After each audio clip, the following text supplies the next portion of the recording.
Hello, welcome to Lemon Studios, where we talk movies, television, and wrestling. I'm, of course, the Lemon himself, Zeke Lamone, and this is my review for Zootopia 2. But before we get into that, let's get the house clean out of the way. Share and leave a like. Comment below, let me know your thoughts on Zootopia 2. And, of course, hit that subscribe button as it helps me grow into my YouTube career.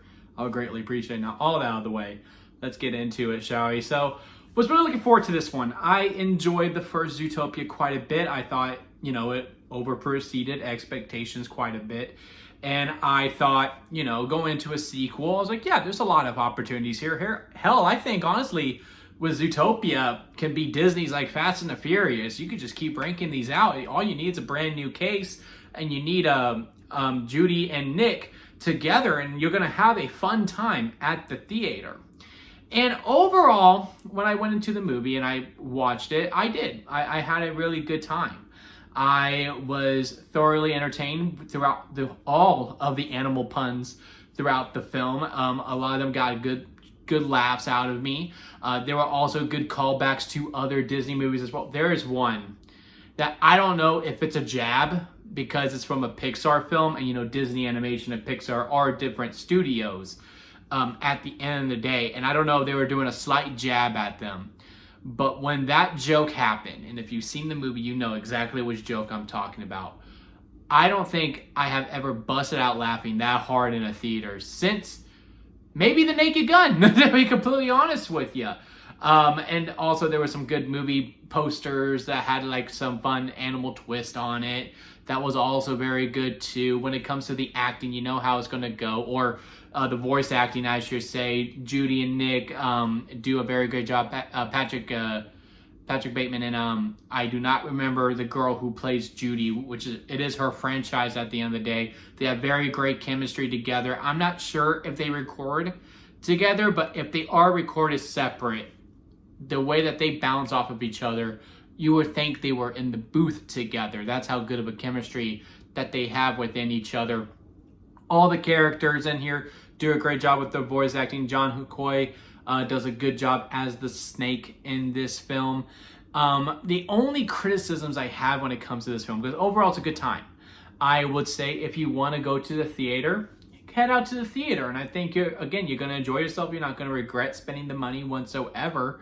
But my problems with this film is that the story itself is not like the first film. It does do enough to stand on its own. For the most part, I really like the third act of this film. It's certain beats within the film that I feel like are rehashes of the first film quite a bit. So again, overall story, messaging, a little similar to part one for sure. But again, I think the story does enough on its own to really stand on itself. But again, story beats, character development, a conflict of interest and all of that, right? Very, very similar to part one. They even call it out later on within the film, kind of like in a way of 22 Jump Street, where I don't feel like it was like, hey, we know we're doing the exact same thing, but it's lazy. No, it is done in a way that, yes, this is very similar, and yes, this is the part of the story where, we're like, hey, at this point, this is what happened, and then, it goes in the way that it does. And I thought, again, it was clever in some ways within that, but also, again, if you were to tell me I felt like I watched the same movie twice due to the beats of the film, I wouldn't necessarily disagree with you completely because, between Nick and Judy, their issue is that they can't coexist, right? They can't get along. She's so type A, he is so, nonchalant, kind of just not really caring, if you will, in that way. And, that was part of the conflict of part one in a way. And then, then later on he becomes the cop and he gets a job to be with her and all that. Also, they're underdogs. They're not supposed to be able to do this case. It's, how can a bunny be a police officer in Zootopia? That's kind of continuing on in this to say, oh, it was a fluke. Didn't really matter. This only picks up a week afterwards too, which I thought was pretty odd. Well, at least I think it's a week. From how this movie begins, because it picks up like right after the first movie in a lot of ways. I'm not sure if they say an exact time frame, but I do believe it might have been a week. But again, they're like, oh, it was a fluke. You aren't really all of that. You can't keep trying to save the world.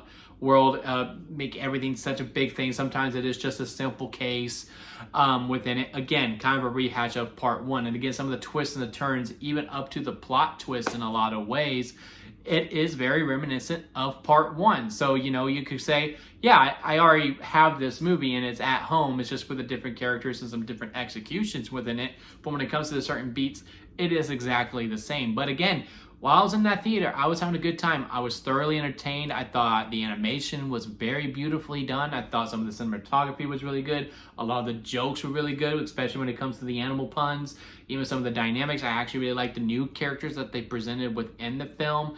I will say they did try to bring in all of the old characters from part one. In some ways, I just felt like it wasn't really necessarily needed. Some of the characters from part one didn't have to necessarily be in this movie whatsoever. Not most of them, just some of them. I think maybe overall really one. Only one character from the first one I don't think necessarily need to be there. There is another that yeah, you probably could have cut that. But boy, was it such a funny joke when it happened that I didn't necessarily mind it. But yeah, again, if I had to rank this on the lemon scale, sour lemon at the bottom, didn't like the movie.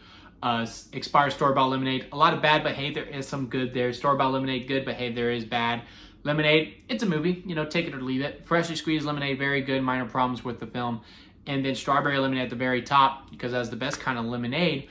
I say this movie is kind of teetering between lemonade and freshly squeezed. If it just did a little bit more differences with, you know, the story beats of it, where it's different from 1 to 2, to really make this feel like it's its own standalone movie, then yeah, I think I do take it up a notch to the freshly squeezed lemonade. But again, due to the similarities, up to the credit song where, you know, we're getting a song from Shakira, which is really good. I don't mind the song whatsoever. But again, it's just very, very similar. You know where this movie is going. Okay, so I remember this from the first movie, so maybe this is going to happen. Yep, sure enough. And then here we go. And then we get to the finale. And again, you're still satisfied by the end. But again, it is just very, very similar when we do get to the ending. And I did just feel there at the ending going I did feel like in some ways I watched the same movie twice. Again, not with necessarily a story, but with an execution of the story beats of the film. So yeah, those are my thoughts on Zootopia 2. Comment below, let me know your thoughts on it. Leave a like if you made it this far within a review. I do greatly appreciate it. And hit that subscribe button, as I am trying to grow into my YouTube career. And don't forget to squeeze the days, guys, because life is too short not to give your all. So squeeze every opportunity that you can. Until next time, I'll see you here at Lemon Studios.